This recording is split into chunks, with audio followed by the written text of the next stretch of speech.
Genius Kids.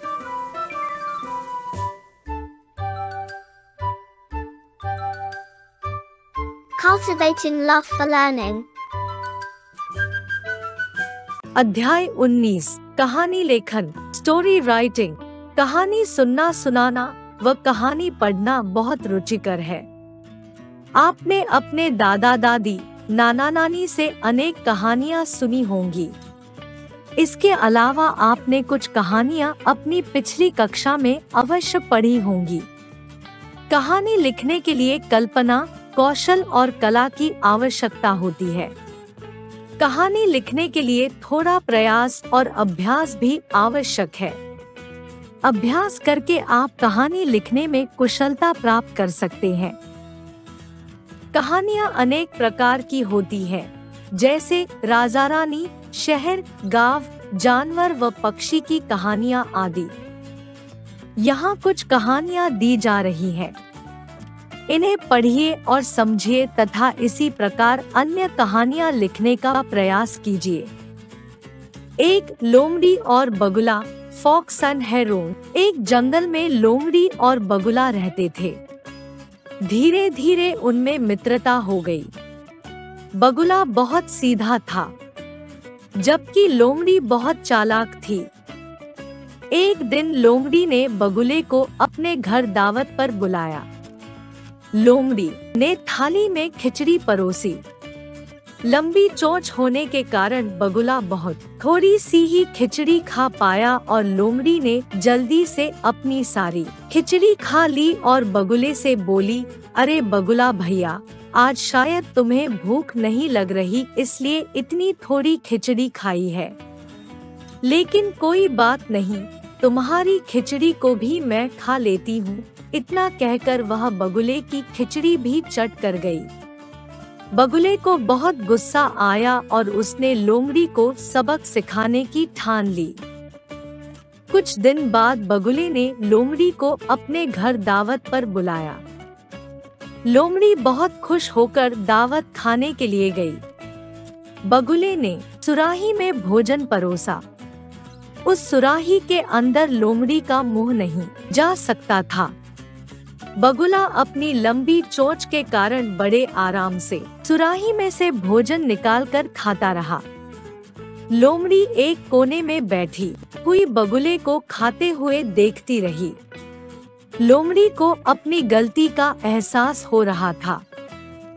लोमड़ी की समझ में आ गया कि उसे अपने घर आए बगुले को ठीक तरह से भोजन कराना चाहिए था। शिक्षा मोरल, बच्चों, कभी भी घर आए मेहमान के साथ बुरा व्यवहार नहीं करना चाहिए।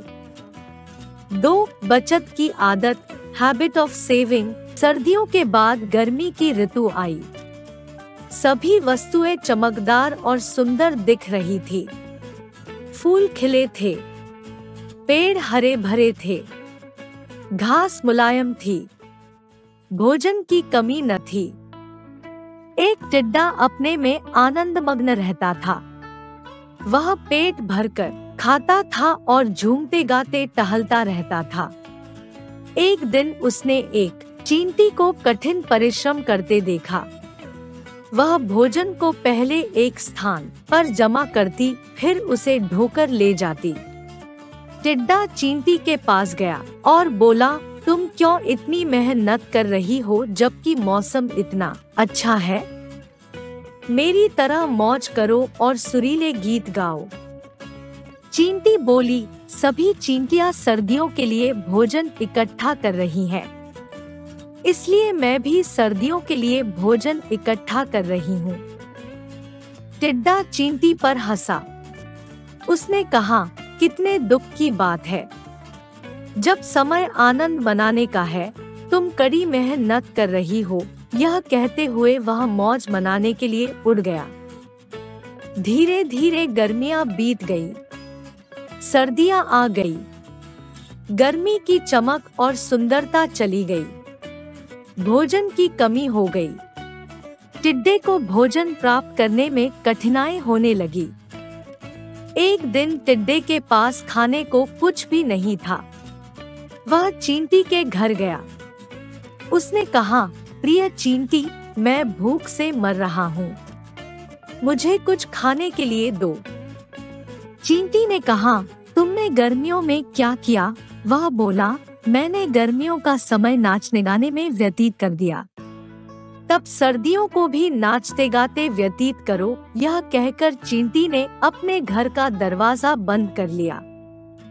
शिक्षा, मोरल, बच्चों, हमें सदैव मेहनत से कार्य करना चाहिए तथा कठिन समय के लिए बचत की आदत डालनी चाहिए। 3 चोर की दाढ़ी में तिनका, A speck in the beard of a thief। एक गांव में एक सेठ जी रहते थे। सेठ जी के यहाँ 3 नौकर काम करते थे। एक बार सेठ जी के घर से सोने के जेवर चोरी हो गए। सेठ जी ने घर के सभी सदस्यों तथा नौकरों से पूछताछ की, लेकिन जेवरों का कुछ पता नहीं चला। सेठ जी का एक घनिष्ठ मित्र था, चतुरसेन। वह पड़ोस के गांव में रहता था। सेठ जी ने चतुरसेन के पास जाकर चोरी की घटना के बारे में बताया। चतुरसेन बहुत बुद्धिमान व्यक्ति था। उसने कहा, चिंता मत करो सेठ जी, मैं चोर का पता लगा लूंगा। क्या तुम्हें किसी पर संदेह है? सेठ जी ने कहा, मुझे किसी पर संदेह नहीं है, लेकिन चोरी मेरे किसी नौकर ने ही की है। चतुरसेन ने कहा, अच्छा, मैं कल तुम्हारे घर आऊंगा। अगले दिन चतुरसेन एक छोटा डंडा लेकर सेठ जी के घर पहुंचा। उसने नौकरों को बुलाकर कहा, देखो मेरे पास जादुई डंडा है। इस डंडे के जादू से आज रात चोर की बाईं ओर की मूंछ लंबी हो जाएगी। ऐसा कहकर उसने वह डंडा सभी नौकरों के चेहरे पर घुमा दिया। उन नौकरों में से एक नौकर था छत्रमल। जेवर छत्रमल ने ही चुराए थे। वह पूरी रात इस डर से न सो सका कि उसकी बाईं ओर की मूंछ बड़ी हो जाएगी। छत्रमल चुपके से उठा और उसने अपनी बाईं ओर की मूंछ काट दी।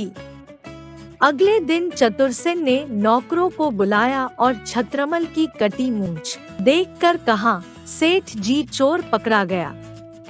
मैंने कहा था कि जादुई डंडे के जादू से चोर की बाईं ओर की मूंछ लंबी हो जाएगी, लेकिन मैंने डंडा शायद उल्टा घुमा दिया था, इसलिए इसकी बाईं ओर की मूंछ छोटी हो गई। चोरी पकड़े जाने पर छत्रमल गिड़गिड़ाने लगा और सेठ जी के पैरों में गिरकर माफी मांगने लगा। सेठ जी ने उसे क्षमा कर दिया। शिक्षा, मोरल, बच्चों, बुरे कार्य छिपते नहीं हैं। जो जैसा करता है उसे वैसे ही फल भोगने पड़ते हैं। Like, share and subscribe.